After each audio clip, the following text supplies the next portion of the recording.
there is an old academic tradition behind what we call wokeness, and the proper academic term for it is intersectionality. And this comes from American civil rights lawyers or legal scholars. It begins with a chap called Derek Bell, who was at Harvard Law School and who ran something called the Alternative Course. And what this was is essentially the sore losers of the civil rights movement were the communists. The liberals won the civil rights movement in America. The sort of Martin Luther King, I want people to judge by the content of the character, not the colour of their skin. Well, the communists actually disagreed with that. Because if you want true equality, if you're allowing people to be judged by their character, some people will be judged better than others. And that's not equality, obviously. That's inequality. And so they spent 30 years in Harvard Law School and in various other universities formulating a method by which the civil rights legislation could be attacked on its own merits to bring about racial, sexual, gender, disability, any form of identity category could be used and weaponized to attack the majority group. And this finds its voice in an academic called Kimberly Crenshaw. And she coins the term intersectionality. And so the point is that if you say, well, black men or women, or black people and women, are two separate categories, and they have particular consideration in civil rights law, well, there's an intersection between them, which is black women. And they are uniquely oppressed. And then you can add more identities onto that. So a gay black woman, a gay trans black woman. And so what you're doing is finding the most oppressed person by adding on these categories. And that is what we call woke today. And that, just to be clear, that's a full spectrum of things. So anything that can be perceived to be an oppressed identity or a minority can be tacked on to this scheme and then used as a point of leverage.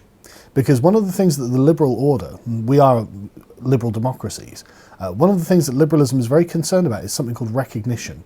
As in, we recognize your rights, and so the people who are marginalized are the people with the biggest claim to recognition from the state. And so this intersectional philosophy manages to leverage the marginalized against the majority of the population. And this means that in any case, if a power imbalance can be identified, then the liberal philosophy demands that the state intercede for the marginalized against the majority. This is what we call woke. Now, I realize I've given a very complex explanation there. What's the purpose? Why would they do that? What's their purpose in creating this? A few things. So the first thing is there are a few levels to purpose, right? So there's the sort of overarching purpose of the philosophy in and of itself, as in what does the philosophy want to accomplish?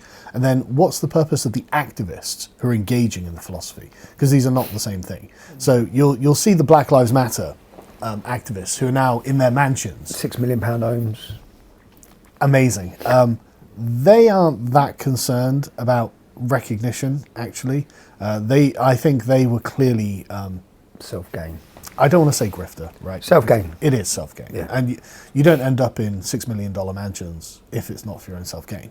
But they've done it under the auspices of the liberal philosophy, which says liberalism makes two promises, liberty and equality. Liberty is actually quite an easy one to accomplish, because what you do is you institute a set of civil rights and say, right, okay, you've got freedom of speech, freedom of association, property ownership, voting rights under democracy, and liberty is actually fairly easy to establish. Equality is a lot harder to establish, because actually what does equality really mean? Equality is a bit of a nebulous term. It's like, well, who's equal in what way? And actually that can be applied anywhere, and that's what the intersectional philosophy has leveraged against the liberal order and said, look, actually, if you want us to be equal, then we have to all essentially be the same. And that means you need to give equal recognition to minority groups as you would to the majority groups. And so the philosophy is trying to just create an equal society, which can't ever really exist. But the activists, of course, I mean, I'm sure there are some of them who are well-meaning, but most of them are, I think, I've come to the conclusion that I think most of them are just generally out for themselves. But the point is that this frames any majority group as being an intrinsically malevolent entity, because there's a kind of power that a majority group has that minority groups can't have, just on sheer numbers alone.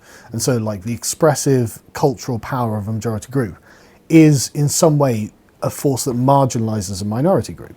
And so what they want is to, in fact, center the minority groups and marginalize the majority groups. Now, there are lots of reasons that this is bad. I mean, the first one being, well, it's a bit anti-democratic, isn't it? Why should the majority have constantly imposed upon them the concerns of the minority?